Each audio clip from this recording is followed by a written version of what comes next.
Good morning and welcome to Morning Coffee with Sandy on my sweetheart's birthday. It's Indy Day! Yay! Indy! And I have a feeling he's not even watching right now. Oh. And usually he watches every morning, but I just happened to close my door and peek the other way. And I saw he was folding laundry on his birthday. Yeah, that's the kind of guy Oh, there you are! Happy birthday, my love! Woohoo! And to celebrate, he got his first vaccine yesterday. How about that, huh? And can we talk about the vaccines for a minute? Then we'll talk some more about Indy. I got a message saying that due to the inclement weather, not here, but all over the rest of the country, the vaccines were not getting delivered. So my second vaccine, which was supposed to be this coming Tuesday, got canceled because there isn't enough vaccine. So it's now been postponed to the following weekend, which is a little bit of a problem because I invited my grandson and his BFF, providing he gets a COVID test first, to come and spend the weekend in Casita Sandita. Yeah, I invited a 10 and an 11-year-old boy to go camping in the backyard and be the first guests in the new guest house. How cool is that, huh? They're going to have such a good time. But I'm a little worried because I know a lot of people are having reactions to the second vaccine. And if I get a reaction to it, I'm not going to be much fun. So I'll just not have to have a reaction or have to not have a reaction or something. Yeah, no reactions. Now, let's talk about birthdays, okay? I don't know about you, but I love my birthday, which means I also love celebrating birthdays. Indy's presents are all waiting for him. Although I have to tell you, I had to give him one early because I was so excited about it. I got him his first trophy. Yeah, I did. So can I tell you a few things about this guy? I call him Google because I don't need Google when I have him. He just knows everything. He's so smart. I love that about him. He just has all this information. Anyway, he also, besides being a really good tennis player and an excellent bike rider and a phenomenal musician and a great baker and a great cook and a fix-it guy, he's also the best croquet player I know. Although I do have a friend whose son is a national champion, so we're going to have to invite him over. Anyway, Indy sets up these croquet games in the backyard. And, like the lowest possible points you can get, shots you could win with is like, I don't know, 12, and he gets like 13. He's so good at it. So I got him a croquet trophy. I mean, come on. Do you know anyone else who has a croquet trophy? Now he's even more special than ever. Yay! Happy birthday, my darling. I love you. Today is an incredibly special day. It's tug of war day. Now, you know that tug of war goes back to ancient times, and they solved a lot of arguments over a tug of war because it would be two teams. Each team, you know what tug of war is, right? Each team takes one side of a rope and they pull and they pull and they pull, and the object is to pull the other team across the center line or make them fall down or whatever. As a matter of fact, the Vikings, I thought this was really cool. I mean, talk about incentive to win a game. The Vikings used to do the rope across a burning fire pit. Yeah. So if your team lost, hello, burning fire pit. I mean, come on, that's reason enough to work really hard. Now, why do I care about this day?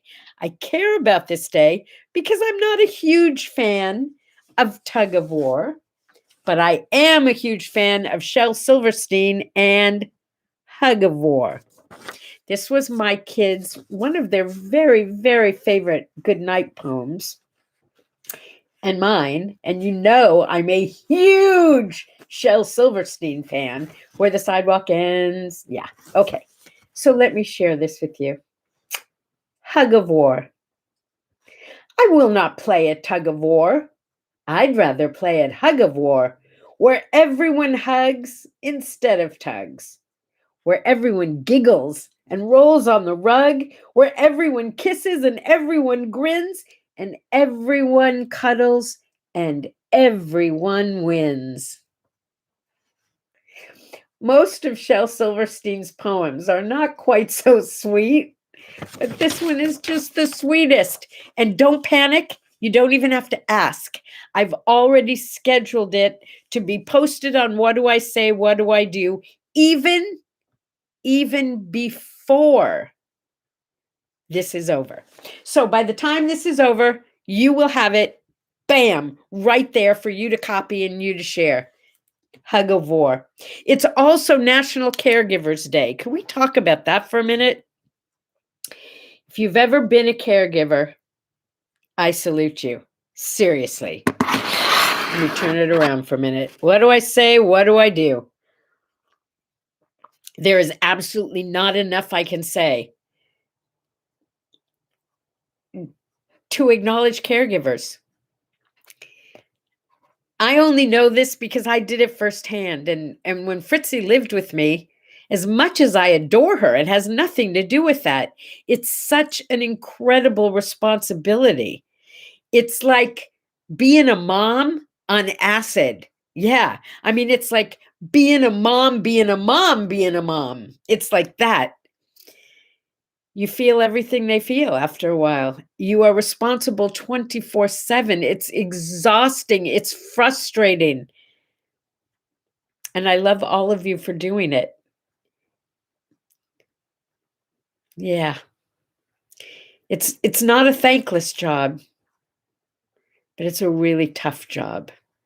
And it's a frustrating job. And that's why there are groups of caregivers to support each other. But I mention this particularly today because if you know someone who is caregiving, like my friend Sue's, support them in any way you can. Just go be there if it's safe. If it's safe, I know it's COVID time. And if you can't be there, give them a call. Just give them a call or send them a text, send them a card, send them some flowers. Let them know that someone is thinking about them while they're thinking of somebody else. Caregivers, I salute you. On a totally different note, it's tartar sauce day. Do you think it's any coincidence that tartar sauce and the beginning of Lent kind of, yeah, there's a lot of fish happening right now. Tartar sauce is very, very nice to celebrate when you're having a lot of fish. So if you're celebrating Lent, enjoy your tartar sauce at the same time. Yeah. It's also chocolate mint day. Not my favorite, but if it's yours, isn't that what peppermint patties are? Aren't they chocolate mint? I remember my daughter and her BFF Melissa used to like go crazy over peppermint patties. Go for it. I kind of like peppermint tea. I meant to buy some yesterday and I totally forgot. Yeah. And peppermint, good for sniffing when you're stuffed up. Chocolate peppermint chocolate. Okay, give it a shot. I don't know. If you like it, you like it. It is also Lashes Day, natural and false. I think false eyelashes, when they're not like spidery overdone, are truly awesome. I really think that they're a huge enhancement. I, however, can't get into it. I have put some mascara on this morning and a little bit of eyeliner in the corner, just so you can see that it does make a difference and doesn't take very long just to do that, right? To enhance your natural beauty. So here's a little secret for those of you who don't like doing makeup or don't do makeup or have eyelashes that don't show up, but you don't have makeup or don't want to use makeup. A little bit of Vaseline, seriously. When I was in high school, I don't know. Maybe your mom was the same way. I wasn't allowed to wear makeup. So I used to have to come up with ideas that weren't makeup that would work. So I used to take Vaseline and put Vaseline on my eyelashes. And what they do is they make them shine and shimmer and kind of stick together in little clumps, not big clumps. So it looks like you have eye makeup on. Yeah. So Vaseline is also very healthy, by the way, because it lubricates your eyelashes and it kind of, I think, helps them grow. Because mine are pretty long, considering I don't have false eyelashes, right? Vaseline for your eyelashes. Um, the other secret I learned, by the way, when I was doing television and they would do my makeup, is always, and it's the only place I put it, use eyeliner just at the very corner of your eye, and it makes your eyes look more open and bigger. Yeah. Okay. That's it. Those are my beauty tips for today. I am not one to give beauty tips, folks. I do the best I can with what I got. It's not my strong point, but it's not bad. What does this say? Oh, that's so cute. Jonathan used to tell his partner that I love you more than there are eyelashes in the world. Oh, and there are an awful lot of eyelashes in the world. Here's to Albert. Here's to eyelashes.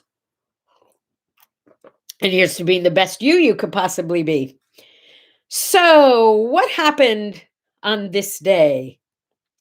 Well, in 1906, there was a company formed called the Battle Creek Toasted Cornflakes Company, which was started by two guys, one of whose name was Kellogg, and it is now called Kellogg's. Yeah. So I mentioned that one because Battle Creek is in Michigan, and Michigan is near Chicago. And I can remember as a kid traveling through Michigan on the way to Benton Harbor, Michigan, which is where my mother was born on a farm. And we would go to, I don't know if it was on the way or it was a side trip, but we would go to Battle Creek and we would have a tour through the Kellogg's factory. So fascinating. I mean, I'm talking about 60 some years ago, right? Yeah. And it was all automated, and the best part was when we were done, we each got one of the little tiny boxes of cornflakes. Do you remember those? Remember your mom used to buy like a dozen different kinds of cereal all in little mini boxes? Ugh, Rice Krispies in a mini box were my favorite. I just love the mini boxes. Love them. I don't think they make those anymore.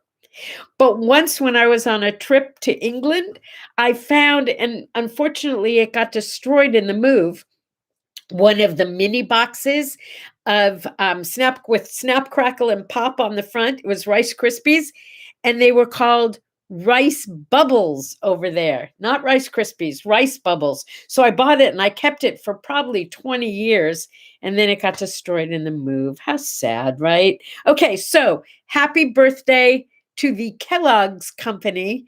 And if you ever get a chance, it's not something people always think about doing, but if you're near a factory that has tours, it's fascinating to watch how they do it. In LA, you could go to the Anheuser-Busch Company and you could see how they made beer, and then go to the beer garden afterwards, adults only. But that was really fun. What else?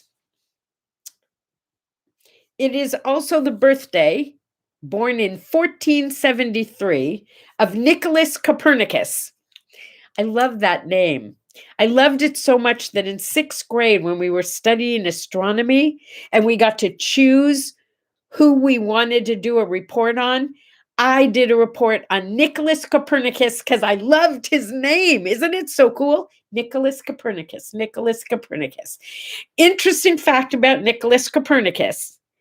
He was, what's the word? He was not dismissed. Wait, Okay, he was called a heretic by the church because ha, he said the earth revolved around the sun. And back then, everybody knew that everything revolved around the earth, right? Yeah. I remember that day in sixth grade, how cool it was to get up there and talk about him. And everybody had a different astronomer. But my BFF, Marita, who is still my friend, my BFF wasn't there the day we chose who we wanted to do a report on. So she had to do a report on Brahe, Brahe. Do you have any idea what it's like to be in the sixth grade and have to say bra out loud in front of the whole class? I think she's still traumatized by the whole thing. She had to say bra in front of a sixth grade class.